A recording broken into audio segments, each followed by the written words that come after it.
Pero vamos a abrir esta parte en la palabra, en el tema que traemos para hoy. ¿Hasta dónde estoy dispuesto para ver a Jesús? ¿Hasta dónde estoy dispuesto? ¿Hasta dónde estamos dispuestos para ver a Jesús? Amén. ¿Están aquí? Muy bien, vamos a Juan Juan 14 en el verso 7. Esta es una de las declaraciones que Jesús hace en medio de un tiempo. Juan capítulo 14, verso 17. Vean qué declaración más hermosa. Vean qué tremendo lo que el Señor dice, nuestro Jesús. Ok, déjenme rectificar ese. Es un texto precioso. Ese es el mandamiento para ustedes, que se amen unos a otros. Está buenísimo, pero ese no es el punto. Estoy aquí errado. El texto al que me refiero, y doña Vivian me lo va a buscar ahí, es cuando Jesús dice: el que me ha visto a mí, ha visto al Padre. El que me ha visto a mí, ha visto al Padre. ¿Cómo dice el texto? 14:9, casi me faltaron 2 versículos ahí. El que me ha visto a mí, ha visto al Padre. Juan capítulo 14, verso 9. Gracias, Doc. Dice: hace ya tanto tiempo que estoy con ustedes y tú, Felipe, no me has conocido. El que me ha visto a mí, ha visto al Padre. El que me ha visto a mí, ha visto al Padre. Hermanos, yo quiero que en esta mañana nosotros nos concentremos, como están así de concentrados ustedes, con respecto a esta declaración de Jesús. Y es una declaración que la vamos a traer, que la vamos a llevar en el tiempo del estudio, con respecto a un evento que pasa en Lucas. Antes, como contexto, quiero compartirles que en la gran declaración que Jesús hace, ¿qué fue la declaración que hizo Jesús? Díganlo, hermanos, allá también, en los que están conectadísimos. Gracias por estar ahí, siempre apreciamos que estén conectados. Gracias por ser parte de la iglesia. ¿Cómo decía la declaración? El que me ha visto a mí, ha visto al Padre. El que me ha visto a mí, ha visto al Padre. Ahora, recuerden cómo estaba Jesús. Estaba ahí en esta tierra. Jesús estaba frente a los discípulos. Felipe estaba ahí y le estaba viendo y le estaba diciendo: Felipe, si usted me ha visto a mí, usted ha visto al Padre.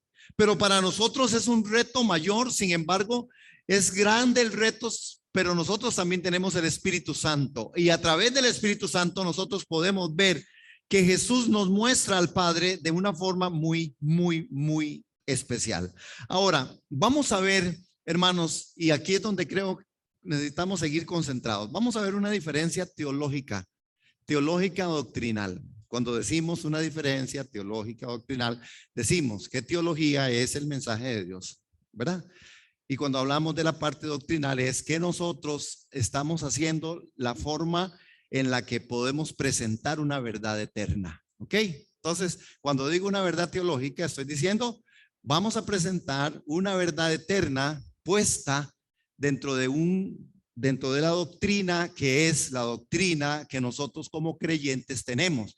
¿Por qué es tan importante esto? Bueno, porque al final nosotros necesitamos seguir escudriñando las escrituras, porque las escrituras son las que a nosotros nos dicen quién es el Señor, quién es Él y hacia dónde nosotros vamos a través de lo que Él hizo. Ahora, veamos esta diferencia. Vamos a hacer una diferencia, y vamos a hacer una diferencia teológica entre estas dos cosas: salvación y señorío. Y a mí siempre me hace gracia, porque yo digo, esta gente del grupo de alabanza está conectadísima.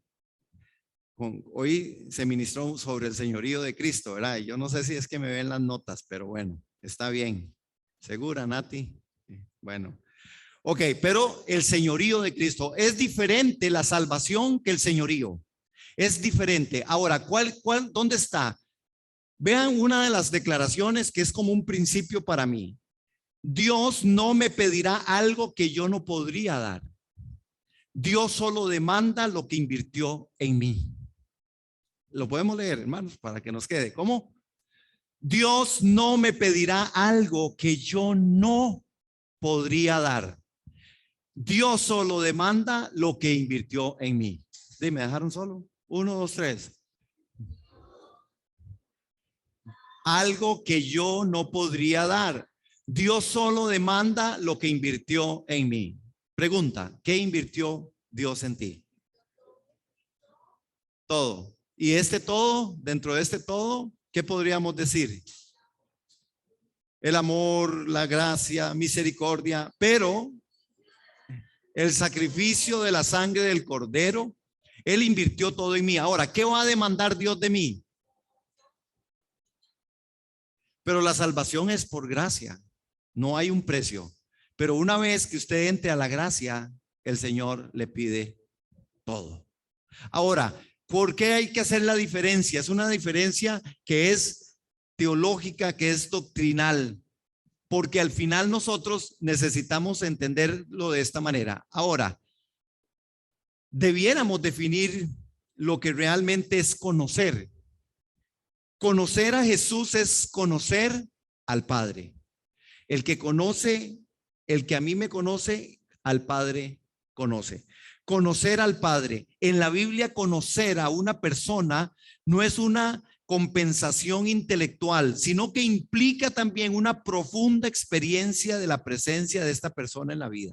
Es decir, cuando yo digo que yo conozco a alguien, estoy diciendo que yo tengo una profunda experiencia de la presencia de esa persona en mi vida. Entonces, hoy vale la pena que me pregunte si yo realmente conozco a Jesús.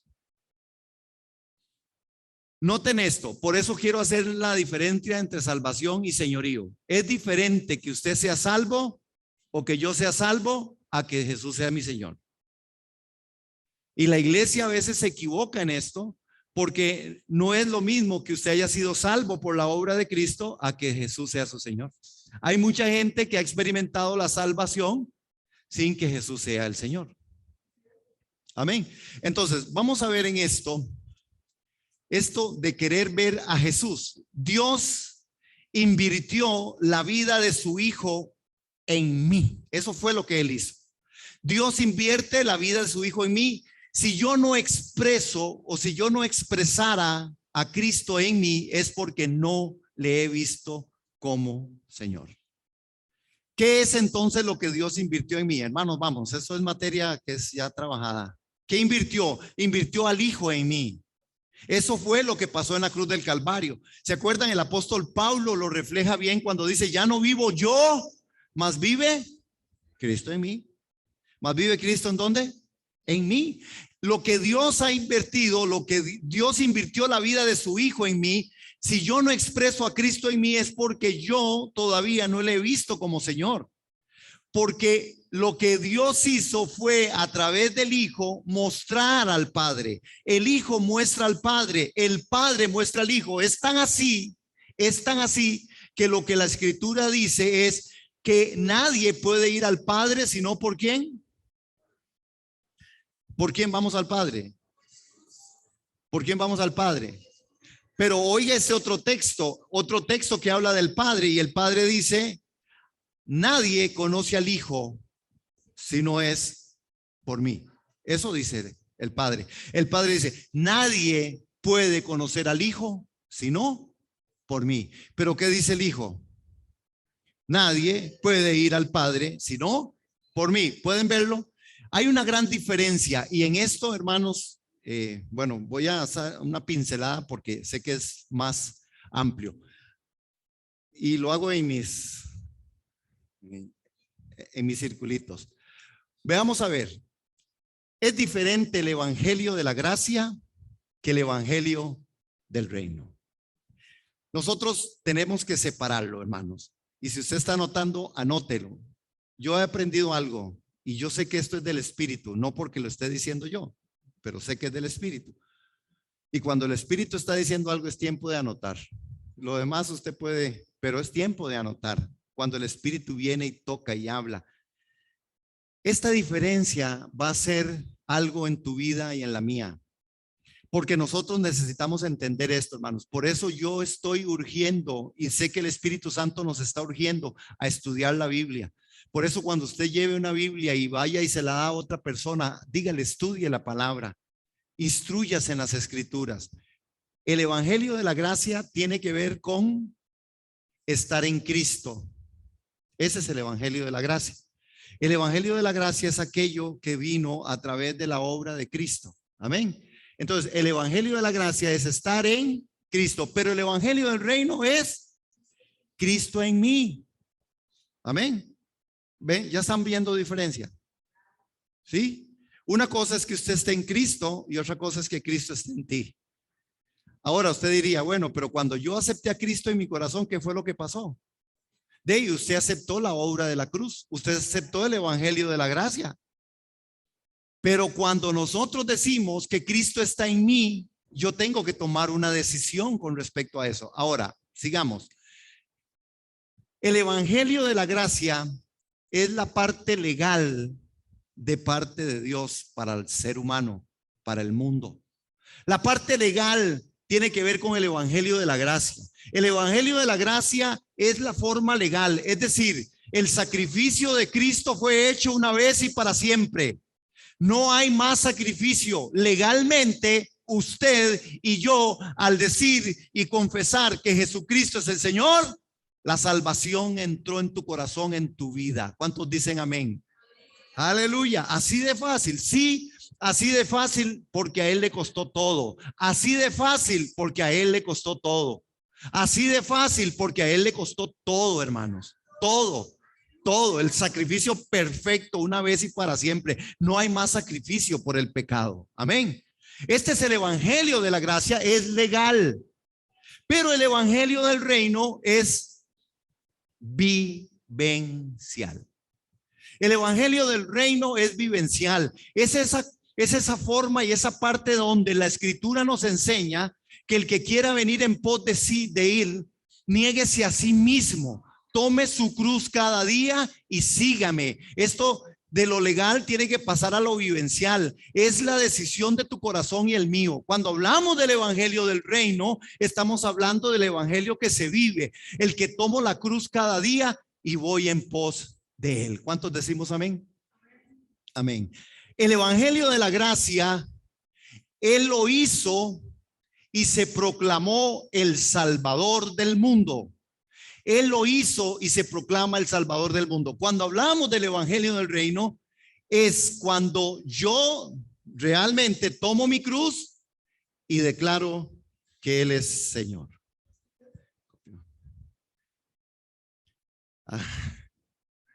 Amén. ¿Quién declara que Él es el Señor? Sí, Él es el Señor. Él es el Kyrios. Él es el Señor. Pero Él no es el Señor por imposición. Él es Señor porque usted y yo le abrimos el espacio y lo declaramos. Y cuando lo declaro se hace una vivencia. Y la vivencia implica que yo voy a estar todos los días en este pendiente. Es tomar mi cruz y seguirle. De eso se trata, hermanos. Hay principios. Cristo crucificado tiene que ver con el evangelio de la gracia. Nuestro llevar la cruz todos los días tiene que ver con el evangelio del reino. Hermanos, no nos podemos equivocar como iglesia, como cristianos. Hay cristianos que piensan que de verdad están siguiendo a Cristo.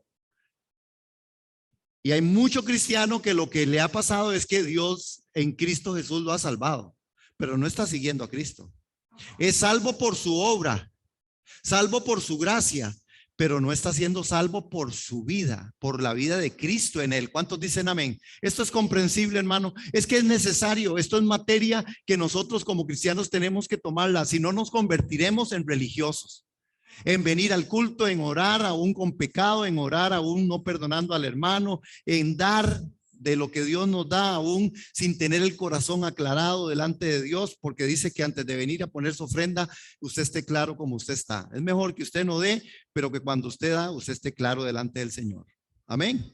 De esto se trata el evangelio del reino. Ahora, la gracia, lo que Dios hace, gracia es lo que Dios hace sin mi participación. ¿Cuántos pueden decir eso? ¿Qué es gracia? Otra vez ahí, usted que está conectado, amado hermano, hermana, ¿qué es gracia? Lo que Dios hace sin mi participación, lo que Dios hace sin mi participación. Todo lo recibo por fe. Somos salvos legalmente por su obra. Ahora, cuando hablamos del reino, es la forma en que Dios legisla y gobierna. Cuando hablamos del reino, ¿qué es? La forma en que Dios legisla y gobierna. Digámoslo, hermanos, ¿qué es el reino? La forma en que Dios legisla y gobierna. Amén. Ahora, tiene que ver con el Espíritu Santo controlando. El evangelio del reino tiene que ver con el Espíritu Santo controlando. Recuerden esto, es un principio. El Espíritu Santo vino al mundo, no vino a la iglesia, vino al mundo. Y en el mundo redarguyó de justicia, de juicio y de pecado. Ahora, cuando usted se convierte a Cristo, el Espíritu Santo viene a tu espíritu y hace la fusión, y entonces hoy tenemos el Espíritu Santo. Así es como el Espíritu Santo viene a la iglesia. Pero primero el Espíritu Santo vino al mundo. Por eso usted está siendo salvo, porque usted fue redarguido por el Espíritu. Porque usted, si era como yo, que seguro que no, creía que yo todo lo sabía, que yo todo lo podía y que yo era muy carga y que toda la cosa, hasta que me di cuenta que no servía para nada, dijo aquel. Hasta que el Espíritu me redarguyó de justicia, de juicio y de pecado, y su Espíritu vino a mi corazón y hoy soy salvo por gracia. Pero yo quiero ser conducido por el señorío de Cristo, para que Cristo en mí sea la esperanza de gloria. ¿Cuántos decimos amén a eso? Ahora, yo sé que esto es muy básico, pero porque esto es más grande, pero quiero que vamos a ir a Lucas capítulo 19. Esta es la clase de escuela dominical ya. Lucas 19 del 1 al 10. ¿Hasta dónde estoy dispuesto para ver a Jesús? ¿Por qué es importante ver a Jesús? Porque el que me ha visto a mí, dijo Jesús, ha visto al Padre. Nadie va al Padre si no es por Jesús. Nadie tiene la revelación de Cristo si no es por el Padre. Dice el Padre, si el Hijo no le fuera revelado, es revelado por el Padre. Nadie tendría la revelación del Hijo si no es por el Padre. Y si usted no puede ir al Padre, y si usted no conoce al Padre por medio del Hijo, que en el redarguir del Espíritu Santo es donde nosotros tenemos esa gran composición, nosotros no vamos para ningún lado. Nosotros necesitamos ser una iglesia firme. Y yo estoy emocionado. ¿Por qué, hermanos? Porque nosotros somos hijos de Dios. Por gracia somos salvos, mas tenemos un reto: negarnos a nosotros mismos, tomar su cruz cada día y seguirle. Muchos de los problemas y conflictos mentales que nosotros vivimos, hermano, no se pierdan los miércoles. Creo que Dios nos está visitando en esa enseñanza sobre la parte de la mente. ¿Verdad que ha estado bueno los que han logrado estar? Descubrimos 7 tipos de mentes, hermanos. ¿Qué mente? Hay mentes ahí que uno dice, Señor, ayúdanos. Ok. Vamos a Lucas capítulo 19. ¿Qué dice Lucas en el capítulo 19? Saqueo era un hombre chiquitito, chiquitito. ¿No se acuerdan de la canción? ¿Se las canto? No, hermanos. Ustedes son de esa generación. Capítulo 19, ustedes se conocen esto. Vamos a ver un gran evento. ¿Por qué? Hermanos, porque es impresionante cómo Dios, y quiero ponerlos en contexto. El contexto histórico, el contexto del momento, para poder traernos a nuestra aplicación, pensando en el evangelio de la gracia, el evangelio del reino, y cómo es la invitación del Espíritu Santo de Dios a través de las Escrituras a que usted y yo decidamos hacer lo que sea necesario para ver a Jesús. Porque el que tiene al Hijo tiene la vida, pero el que ve al Hijo ve al Padre. Y si usted no ve al Padre, la revelación del Hijo no puede ser en usted. Eso es claro hoy. Bueno, voy a correr porque dice lo siguiente en Lucas capítulo 19, algo que es de suma importancia.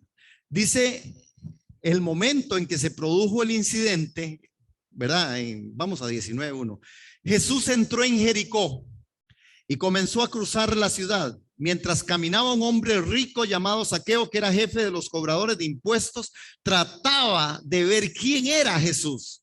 Pero por causa de la multitud no podía hacerlo, pues era de baja estatura, es decir, era pequeñito. Ahora, recordemos que en el momento en que se produjo este incidente, el Señor Jesucristo se dirigía hacia Jerusalén. Hay datos importantes que usted y yo necesitamos ver, hermanos, ¿como cuáles? Bueno, ¿recuerdan quién era Jericó? ¿Qué se había dicho de Jericó en el Antiguo Testamento? Ese es Jericó, el que había un pronunciamiento de maldición. Maldito aquel que reconstruya la ciudad de Jericó. La reconstruyó un hombre, un rey, y verdaderamente fue todo un desastre. Pero Jesús pasa por Jericó, que está bajo maldición. Jesús va, ¿hacia dónde va Jesús? Es importante. Jesús viene a hablar con la samaritana. Después de eso pasa por ahí y dice, voy a ir a Jericó porque necesito que alguien me vea. Esa es misericordia y gracia. Eso es lo que a mí nos pasa cuando el Espíritu Santo nos habla. Usted dice, mira, qué impacto, qué es tremendo. Bueno, porque Dios sí está interesado en usted. Dígaselo. ¿Cómo? Dios, ¿en quién está interesado Dios? Dios está interesado en usted. Dios quiere guardarte, Dios quiere traerte a vida, Dios quiere darte nuevos recursos, Dios quiere darte revelación, hermanos, para poder vivir una vida cristiana normal y esperar la venida de nuestro Señor y Salvador Jesucristo, porque Él viene. Amén. Gloria al Señor. Aleluya. Gloria a Dios. Jesucristo se dirigía hacia Jerusalén para morir en la cruz y en su viaje resolvió pasar por Jericó, ¿verdad? Dice que entrando Jesús en Jericó iba pasando por la ciudad. Y Jericó había sido la ciudad que Dios había entregado al control de Josué. Se había establecido una maldición para quien la reedificara. Pero en los días de Jesús era como una zona turística, hermanos, ese lugar. Mucha gente pasaba allí sus vacaciones. Allí vivían los publicanos o recaudadores, que por cierto eran despreciados por todos. Este hombre, ¿saben qué significa? ¿Ustedes saben qué significa saqueo? Es que da risa porque hay buen humor en la Biblia. ¿Sabe qué significa saqueo? ¿Perdón? No. A ver. No. ¿Qué significará saqueo? No se los va a olvidar porque es chistoso. Es chistoso. ¿Sabe qué significa saqueo? Recuerden, ¿quién era saqueo? ¿Un qué? Un publicano, un recaudador de impuestos, ¿verdad? A través de lo que recaudaba impuestos, cobraba un poquito más. Él cobraba impuestos para Roma. Le daba a Roma una parte, él se dejaba la otra. Y se hizo rico, tan rico que era multimillonario. Saqueo. Pero ¿sabe qué significa el nombre de saqueo? Puro. Sí, a mí me impactó también cuando investigué. Significa puro. ¡Hey, puro! Cobrame los impuestos y dejate una parte. Puro, era puro, no era tan puro, al puro. Puro. Ahora, cuando él le pusieron saqueo, estaba pequeñito. Sus papás tenían la expectativa de que fuera un hijo, porque era hijo de Israel. Jesús se lo hace declarado. Después Jesús le dice, ese es un hijo de Israel. Por eso saqueo, y aquí los coloco en la enseñanza. Saqueo era salvo por ser parte del pueblo de Israel. Pero se nos descontroló el puro. Qué puro, ¿ah? Hermanos, los padres siempre tenemos ese aspecto en querer que nuestros hijos sean muchas cosas y los prolongamos y los proyectamos. Pero vea que este salió chueco. Este salió no tan puro, pero eso significa. Ahora, vean qué tremendo, porque la Biblia habla, número uno, de la posición social. Era jefe de los cobradores de impuestos y rico. No era un cobrador de impuestos, era el jefe. Era el mero mero. Es decir, que cuando los otros cobraban impuestos también le daban otra parte al puro, más lo que él ganaba. Es decir, por eso era un hombre muy rico. En este aspecto, hermanos, era quizás un contratista con muchos recaudadores de impuestos a sus órdenes y por ello tuvo amplias oportunidades para enriquecerse. Estos publicanos judíos eran intensamente odiados por sus hermanos porque por medio de este negocio se fortalecía el yugo de Roma bajo cuyo enorme peso estaban ellos, hermanos. Tenían que pagar impuesto a Roma y los encargados eran estos que también eran judíos, pero que le servían a Roma. Muy feo, muy político, pero es una realidad en la que también, hermanos, hay muchas cosas que nosotros podemos sacar. Ahora, su posición social. Y en esto de la posición social quiero que nosotros entremos también en algo. Sin embargo, vamos a ver este otro. Su fervoroso deseo Vean el verso 2 y el verso 3. Veámoslo.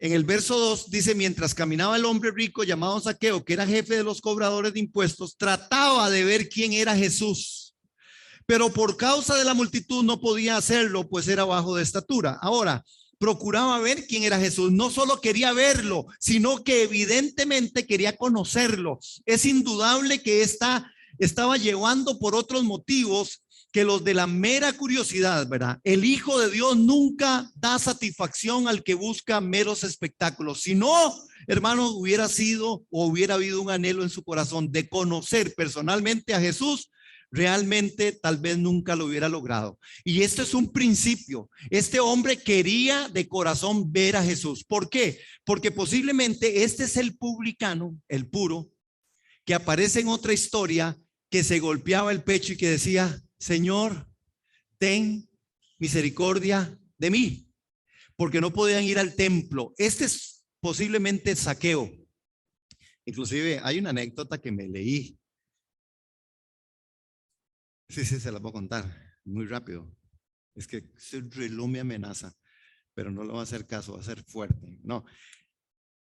Habían dos hombres, un hombre un predicador y un hombre que era del pueblo. El asunto es que dos hombres estaban hablando sobre la sanidad que recibió un ciego, que está en este mismo texto. En este mismo texto aparece como Jesús sana a un ciego.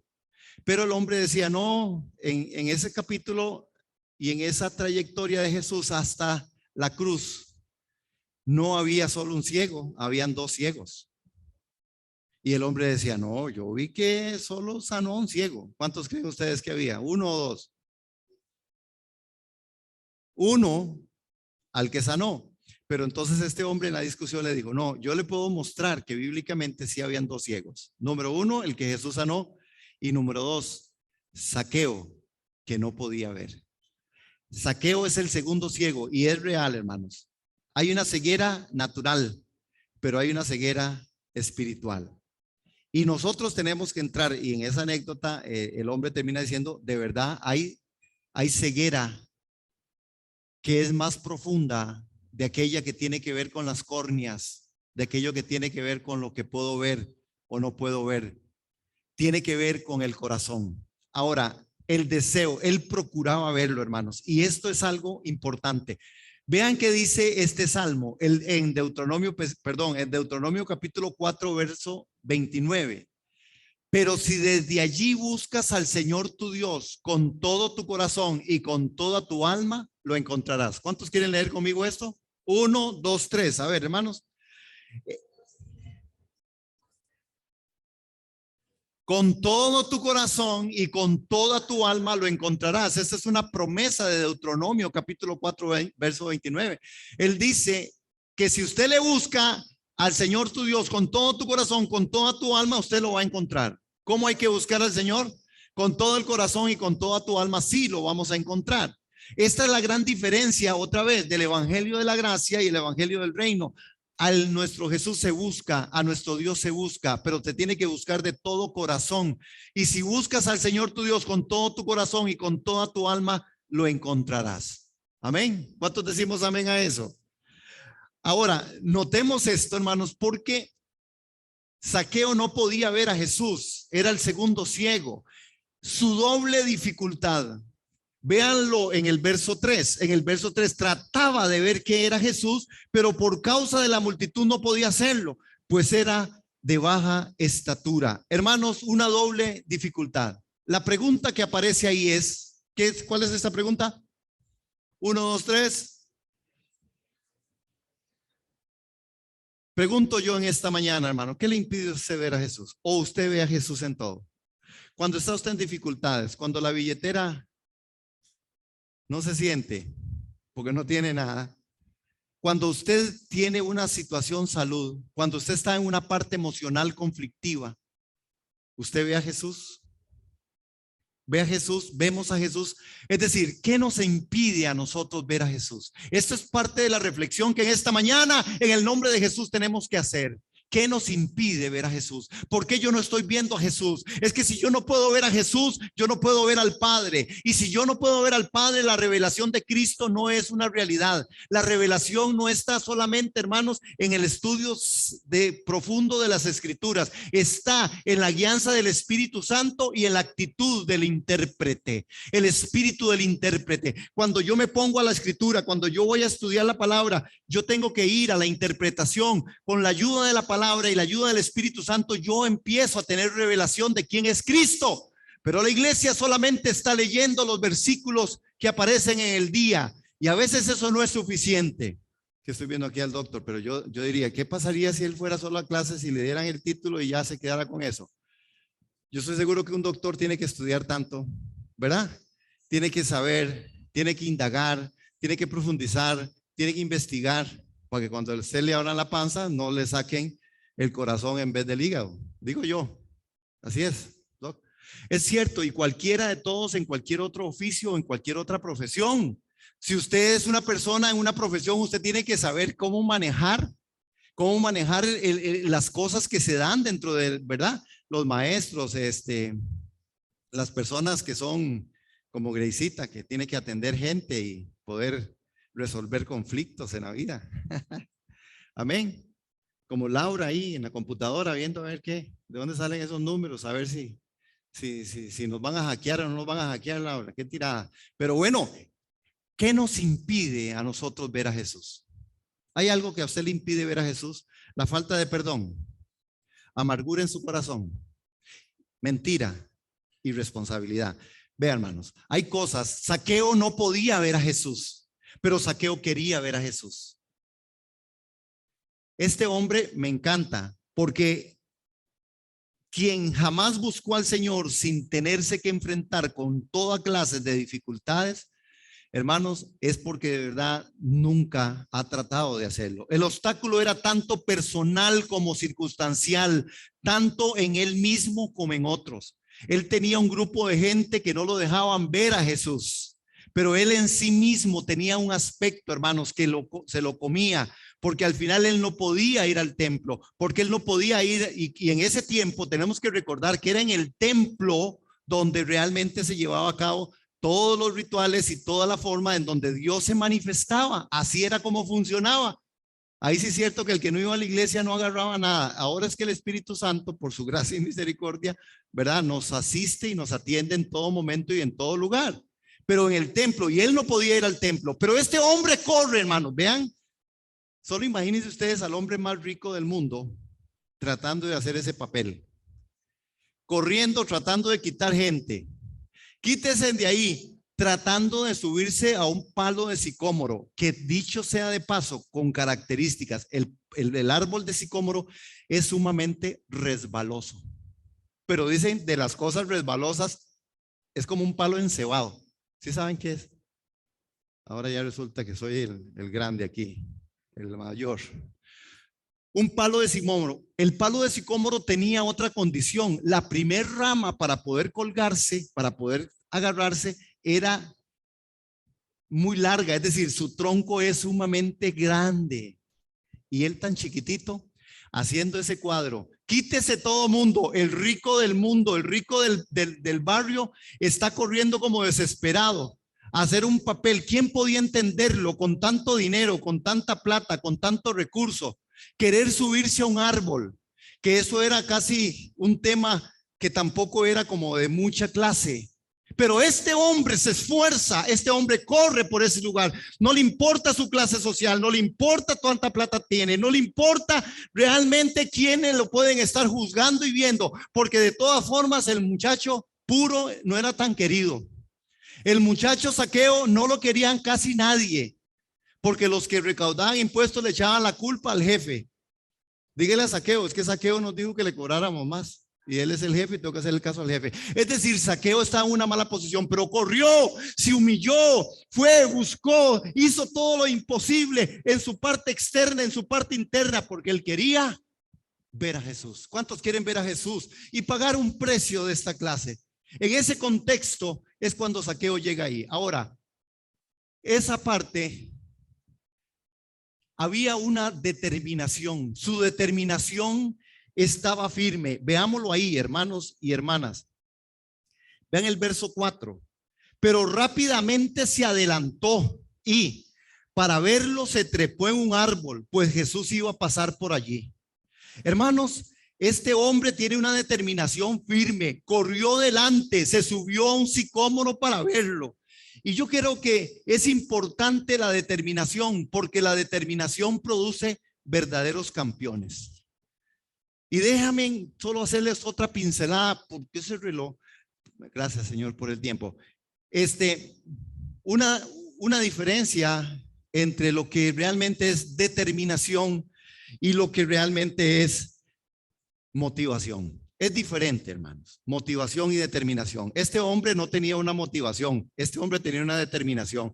Y hoy la Biblia, la palabra y esta palabra que Dios nos ha regalado en esta mañana trae para usted y para mí otro reto. No solamente que usted corra, que usted bote antecedentes, que usted no le dé vergüenza del evangelio, que usted corra para ver a Jesús, que usted vaya a cualquier lugar y no se avergüence del evangelio que es poder de Dios y diga, yo quiero ver a Jesús, yo estoy buscando a Jesús, yo estoy siguiendo a Jesús, yo soy un hijo del evangelio del reino, yo estoy buscando a Dios de todo mi corazón, no me avergüenzo, no me importa si soy rico, si soy pobre, si a la gente piensa que soy muy pandereta, si la gente dice qué raro ¿verdad? ¿Qué papel que está haciendo? Qué bárbaro más así como que extremista.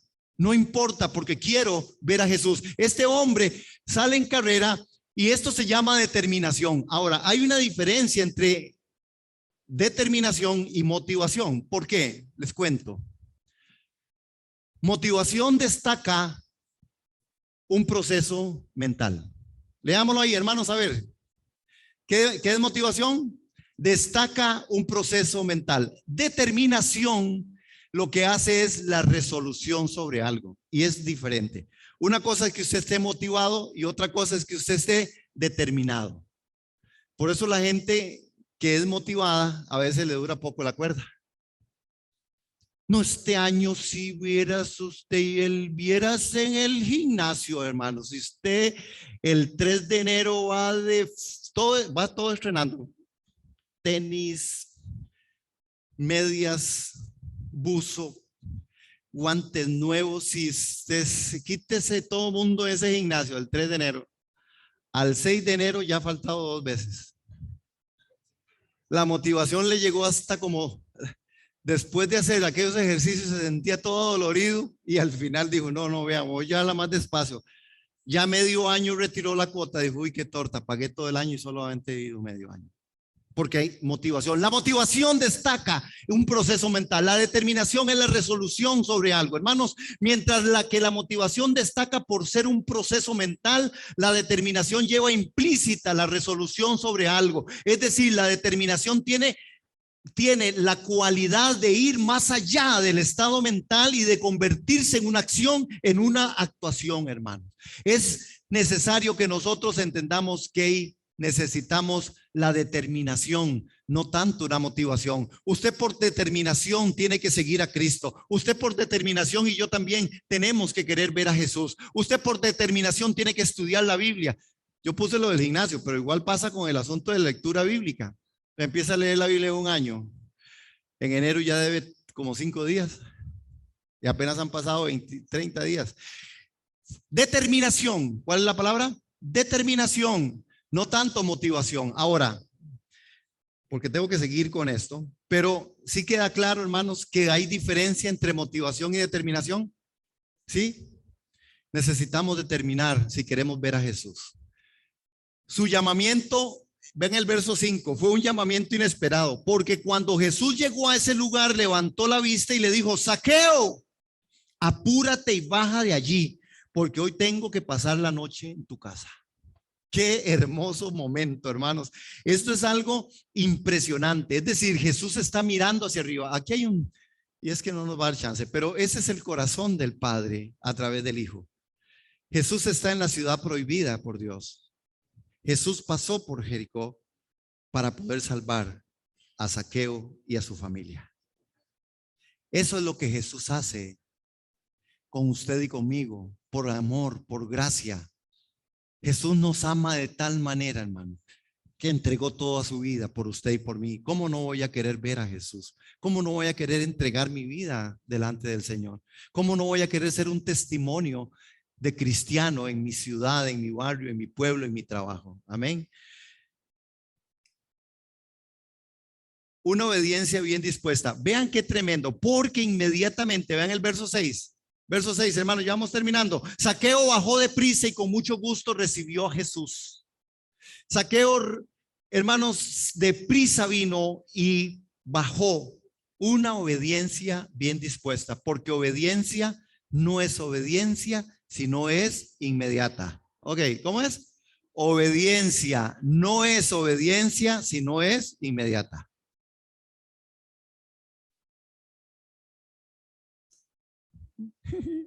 Es que hay algunas caras de mamás que se ríen porque uno sabe cuando le dice a los chiquillos, mi amor, voy a hacer eso. Sí, ya voy.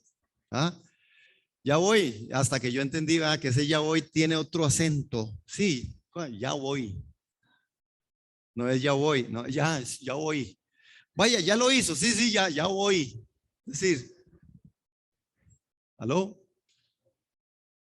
Aquí no, los chiquillos de aquí no, ni los hijos de aquí no, ni las familias de aquí no nos pasa eso.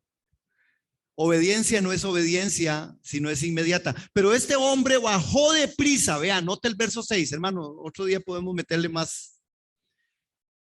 Bajó de prisa y con mucho gusto recibió a Jesús. Y vean lo que pasó en el verso 7. Todos al ver esto murmuraban, pues decían que Jesús había entrado en la casa de un pecador. Hermanos, la obediencia dispuesta. Él demuestra simultáneamente que el publicano era serio y sincero en su búsqueda. Los falsos profesantes siempre presentan excusas cuando se le apremia el llamamiento personal a Cristo. No, ¿usted ha llegado a evangelizar a alguien? No, después. No, yo un día de esto, hermano, vamos a la iglesia. No, va a ver que sí. Y cuando usted se lo vuelve a encontrar, uy, vea, iba a ir y viera que me agarró el coronavirus. Me agarró a la tarde. Los falsos profesantes siempre presentan excusas. Hermanos, nosotros necesitamos ver que la experiencia de Zaqueo es una buena ilustración de lo que el apóstol Santiago dice en 2:18. Y quiero ir cerrando con esto. Este hombre se encierra en la casa. Jesús le dice, quiero ir a tu casa. Y Jesús va a la casa de Zaqueo. Y Zaqueo sale de su casa en un momento, hermanos, y le dice, pero Zaqueo se puso en pie. Vean el verso 8. Verso 8 ahí donde estamos. Pero Zaqueo se puso de pie y le dijo, Señor, voy a dar ahora mismo la mitad de mis bienes a los pobres. Y si en algo he defraudado a alguien, le devolveré 4 veces más lo defraudado. Qué conversión más impresionante. ¿Se imagina? Cuando usted y yo nos convirtamos y que nos paremos, viera todo lo que yo hablé mal de que. Yo recuerdo en mi conversión, el Espíritu Santo a mí me llevó y duré todo un día pidiendo perdón allá donde yo vivía. No me alcanzó el día, pero una guianza, inclusive no fui a trabajar ese día y apenas tenía de trabajar muy poquito tiempo, porque como ustedes se acuerdan, ¿verdad? Yo vivía en la ciudad, digo yo en la calle. Entonces, y el Espíritu me redarguye y voy allá donde yo vivía, que era Santa Bárbara, y el Espíritu me llevó a que le pidiera perdón a la gente por todas las fechorías que yo había hecho. Y fui y le dije, Señor, lo que va a pasar ahí, cuando yo llegue ahí, es que me van a meter a la cárcel o me van a dar una sopapeada por todas las tonterías y todas las cosas que yo hice malas. Y aún así advertido, el Señor me dejó ir. Y cuando llegué fue muy impresionante, porque con mucha gente pude irle a pedir perdón. Unos lo recibieron, otros no, otros me abrazaron y me volvieron a llevar a la cantina. Y decían que si me ponían ahí eso, que sabían que yo sucumbiría. Y yo dije, no, en este momento, no, gracias. Dios es fiel, pero otra vez, hermanos, nosotros necesitamos declarar una confesión. ¿Qué es lo que dicen 2:18? Y voy terminándoselos yo a ustedes ahí. Hermanos, esta declaración en la experiencia de Zaqueo, ¿verdad? Implica que realmente el evangelio de la gracia, en donde Él es nuestro Salvador, lo que los demás vean en tu vida es el evangelio del reino, Él gobernando, Él siendo el Señor. Este realmente es el evangelio del reino, lo que la gente pueda ver en ti. Zaqueo hace esta declaración, hermanos, ¿y qué es lo que dice Santiago 2:18, pero alguno dirá, tú tienes fe y yo tengo obras. Muéstrame tu fe sin tus obras y yo te mostraré mi fe por mis obras. Zaqueo mostró su fe por medio de sus obras.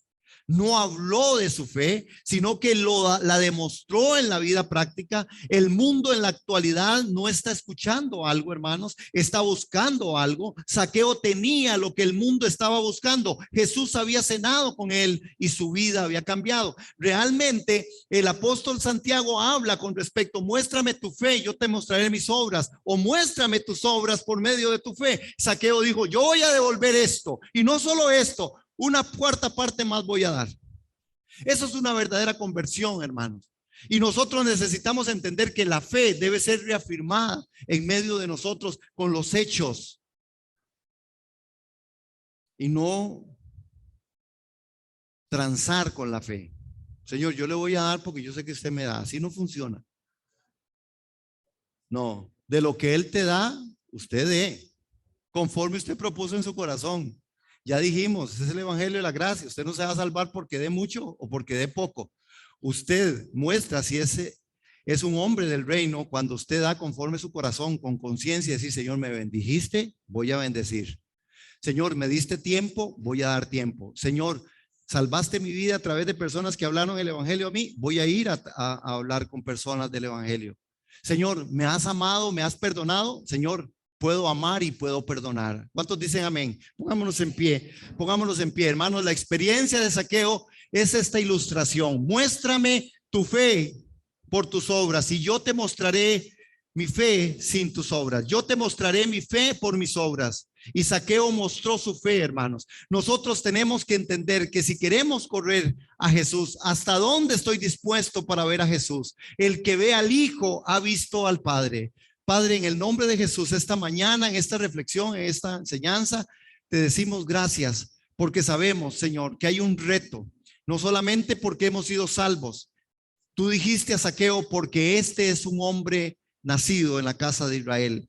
Padre, gracias porque nosotros hemos sido tomados de tu mano, por gracia somos salvos, pero queremos aceptar el reto de tu señorío, que tú seas el Señor, que tú seas el Rey de mi vida, en el nombre de Jesús, que corramos en esta mañana, que corramos en esta semana con querer ver a Jesús, que podamos ver a Jesús en las circunstancias, en las situaciones aún feas, caóticas, que podamos confiar en ti, Señor, porque lo dijiste hoy en la palabra, en la administración también de la alabanza, Señor, en el libro del Apocalipsis, que la iglesia no debe de temer. Tú estás con nosotros, que corramos a ver a Jesús, que corramos a hacer un testimonio. Tiempo de que la iglesia se levante un testimonio, de que los hombres y mujeres allá afuera en el mundo puedan decir, hay una iglesia poderosa de testimonio, de santidad, una iglesia que de verdad ama a Jesús, una iglesia que anda en los preceptos, en los principios del reino, que ora, que asiste a la iglesia, que da conforme lo ha propuesto en su corazón, que evangeliza, que ama a los vecinos, que sabe perdonar, que es una persona íntegra, razonable. Padre, enséñanos en el nombre de Jesús a hacer esa iglesia, porque esto es pagar el precio por buscarte, Señor. El que ve al Hijo ha visto al Padre. Y yo quiero, Señor, que en esta mañana nosotros tomemos una decisión de determinación, no de motivación, de determinación. Solventar cosas. ¿Qué estorba? ¿Qué me está impidiendo a mí buscar a Jesús? Padre, te bendecimos en esta hora. En el nombre del Padre, del Hijo y del Espíritu Santo. Amén. Hermanos, reflexionemos. ¿Qué me está impidiendo a mí la búsqueda de Jesús sincera, honesta, transparente? Amén.